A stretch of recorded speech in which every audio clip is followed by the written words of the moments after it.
we have collectively worked towards for months now. We started in January when we welcomed kids back to class and opened businesses. Since then, key indicators have steadily improved. At the peak of Omicron wave, over 4,000 people were hospitalized with COVID-19 in Ontario. That number has now dropped to 1,500. While percent positivity hit highs of nearly 40% in early January, it has now dropped to 13%. And Ontario's healthcare workforce continues to stabilize as we lift Directive 2 and restart more surgeries. Because of this progress, we heard from our Chief Medical Officer of Health, Dr. Moore, 2 weeks ago, and again last week, that we were fast approaching a time when we could safely remove restrictions. Over the weekend, I received recommendations from Dr. Moore on a plan to safely reopen our economy and remove Ontario's vaccine passport system. I've accepted these recommendations, and so today I can announce that beginning on February 17th, we will remove all capacity limits except for sporting events, concert venues, and theatres, which will be capped at 50%. Some higher risk settings will also be capped at 25%. Social gathering limits will increase to 25 people indoors and 100 people outdoors. Organized public events will increase to 50 people indoors with no limits outdoors. Effective March the 1st, we intend to eliminate capacity limits in all indoor public settings. At the same time, and at the recommendation of Dr. Moore, we will lift proof of vaccination requirements for all settings. Based on the advice of Dr. Moore and what we have learned over the pandemic, we will need to keep masking in place for just a little bit longer. This is an important layer of protection that will allow us to proceed with our reopening plan safely. My friends, like all of you, I've waited a long time for this news, but please never doubt that the steps we took together, as difficult as they were absolutely necessary and saved tens of thousands of lives from COVID-19. And we're here today, we're able to take this step now because of each and every one of you, because of our nurses, our doctors, hospital workers, because of every single person who volunteered in a vaccine clinic, and every single person who played a part in this fight. And let me be very clear, we're moving in this direction because it's safe to do so. Today's announcement is not because of what's happening in Ottawa or Windsor, but despite it. On Friday morning, I made the difficult decision to declare a state of emergency in Ontario. The police now have every single tool they need. They have every resource available to them. And we've made progress since speaking to you last time. I want to thank our police forces for their efforts over the weekend. The blockade at our border in Windsor has now come to an end. The Ambassador Bridge has reopened. We have managed the situation at the Blue Water border crossing in Sarnia. Toronto Police Services have successfully contained a second weekend of protest in Toronto. And while Ottawa remains a more complex situation involving municipal, provincial, and federal law enforcement, all three levels of government are focused on ending the illegal occupation. To those who are still there, to those of you who are there with the sole objective of causing disruption and chaos, there'll be serious consequences for this lawless activity. We will continue to raise the consequences against those who are holding millions of jobs and people hostage. A number of personal vehicles were seized over the weekend, and those seizures will continue. Let me be clear. If you choose to use your vehicle to create chaos, you will lose that vehicle and your license, plain and simple. To our brave women and men in uniform, thank you for your service. Thank you for making us of the special powers we have authorized to manage the situation over the weekend. My friends, I know that this period has been one of the most divisive times in our history. And one of the hardest things about this pandemic is the way it's fractured us as a society. Differing views about government policies, the limits of personal freedoms, different views about vaccines, public health measures, and what steps are necessary. All of it has polarized us in a way that we could have never imagined. I've experienced this in my own family. It's been one of the hardest things my family and I have ever gone through. But for all of this, I can still take comfort in knowing that there remains so much that unites us. There's so much that still holds us together, and I take comfort in knowing that this awful pandemic will soon be behind us. And as hard as this period has been, time will heal this pain. And we will come out on the other end of this ordeal stronger, more resilient, and more united as Canadians. Thank you, and God bless the people of Ontario. We'll go to the phone line for questions. Just a reminder, it's one question, one follow-up. First question, please. Your first question comes from Chris Rishowie with the Toronto Star. Please go ahead. Hi, Chris. Oh, hi. Hi there. Thanks for taking my questions. I'm just wondering if you can be a bit more specific about the masking mandate. What kind of things will you be looking at in order for that to happen, for it to be dropped? Yeah, I'll pass that over to Dr. Moore.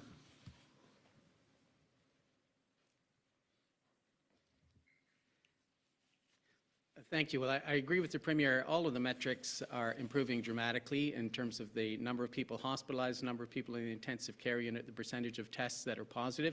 So we'll continue to monitor those data sets as well as the ongoing availability of PCR to make a decision on masking. As you know, we've always moved public health measures in a staged, phased, and evidence-based approach. So we're opening up on the 17th, again on the 1st, and after that time period, typically 2 weeks thereafter, we'll review all of the data and make further decisions on any other public health measures. Follow-up? Yes, thank you. Premier, I'm just wondering if you can talk a little bit about how you feel about the federal government using the Emergencies Act. I mean, the military has been used for COVID-19, for BC floods, and I'm just wondering how you feel about the military stepping in potentially for the convoy protests.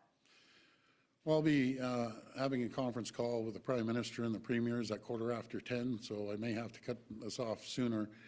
But I'm not too sure what the Prime Minister is going to discuss with us.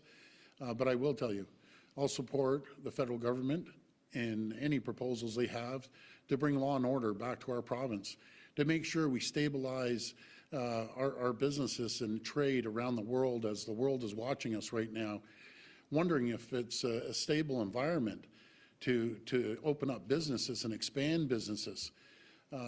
These occupiers, they're doing the total opposite, what they say they're there to do. They're hurting hundreds of thousands of families, millions of jobs across the province. I've been speaking to numerous CEOs of Fortune 500 companies wondering if they should continue to expand. Well, my message to them, yes, we're open for business, continue to expand, and we will guarantee you a stable environment and to make sure we get goods from one side of the border to the other. Next question. Your next question comes from Cynthia Mulligan with City News. Please go ahead. Hi, Cynthia. Hi, Premier. You made a point of saying that your easing of measures sooner has nothing to do with the protests. But I am going to ask you, does this decision have anything to do with politics versus science? We know there's an election coming soon. You don't want any of your base splintering off to other groups that are forming out of these protests. So how much of this actually is keeping an eye on the upcoming elections? Well, first of all, Cynthia, despite the protesters, this plan was in place long before the protests were out there. And I wouldn't call them my supporters necessarily. I think it's a mixed bunch of everyone down there. But at the end of the day, we need law and order. Our country is at risk right now. It's not just happening here in Ottawa, it's happening in BC and Alberta, New Brunswick, and I've been in conversations with all the premiers. This is unacceptable. We won't accept it. We're going to move forward. We're going to make sure that we get back to normal as quickly as possible. Again, despite the occupations, we're going to continue focusing on making sure that we have a safe environment for companies to do business and trade here in Ontario. Follow-up? And yet, Premier, our major trade route was very much impacted and halted the last few days. This question is from my colleague, Adrian Gobriel, and he wants to know, with so many border cities in this province that are key economic shipping points, what are you doing right now to ensure that our borders aren't taken hostage again?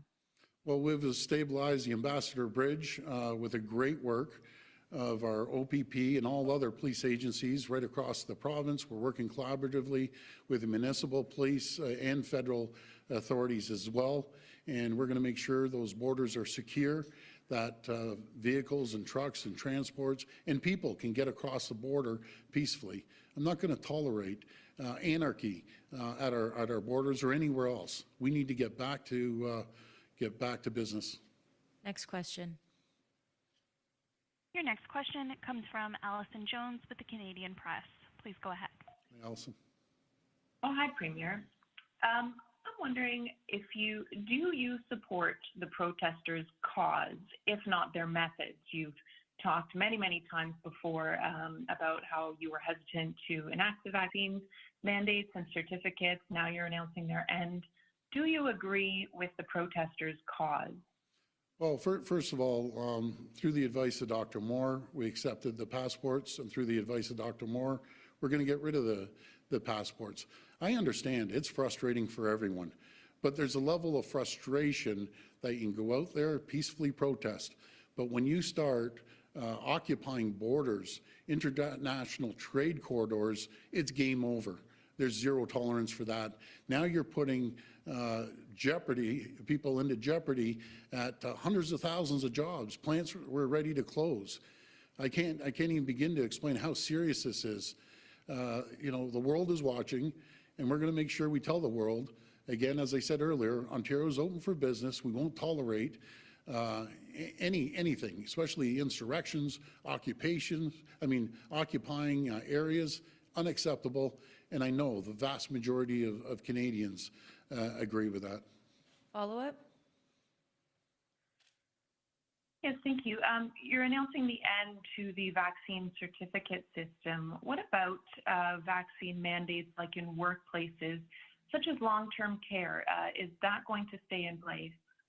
Yes, well, we have the mandates for the 2 doses. We're going to keep that in place. We want to make sure we secure areas for our most vulnerable. And our most vulnerable are in long-term care, they're in seniors' homes, and they're in hospitals as well. And since we've done that, the numbers have come down, as Dr. Moore said. We're ramping up the surgeries again. We're stabilizing the hospitals. The percent positivity has gone from 40 down to 13%. So because of the hard work that everyone's done, we're seeing movement in a positive way. Next question. Your next question comes from Jeff Gray with the Globe and Mail. Please go ahead. Hi, Jeff. Oh, thanks. Hi, Premier. I wanted to ask you, you mentioned more consequences possibly for people that are disobeying the rules, disobeying the law in Ottawa. There's a lot of concern in Ottawa, I think, about, the police not just being unable to handle the protest, the situation there, but concerns about sympathies that the officers might have with protesters. There's been videos that have come up with OPP officers as well. Do you have any concerns? Do you have confidence in the police force's ability to handle this protest? I have 100% confidence in our municipal police officers, provincial and federal. They've done a very, very good job considering the situation they've been thrown into. It's a very fragile situation, especially when they have children at these protests. And I encourage everyone, please, take your kids home. That is the best advice I could ever give you. Please take your kids home and please end these protests. You know, we're moving forward as a province, as a country, and this chaos is not going to be tolerated. I can promise you that. So let's all work together. Let's all get back to normal together and unite this province and unite this country. Follow-up? Just switching gears just to the vaccine passport. The other option, which some have called for, is extending it to the 3 doses at some point. Can you explain why that wasn't the path you went down? Well, first of all, we're seeing a decline, as I said, in hospitalizations, and I just don't want to repeat everything I just mentioned, but I think we're going in the right direction, and I'm confident if we continue moving down this path, there won't be a reason for it. And I'll pass it to Dr. Moore. Thank you.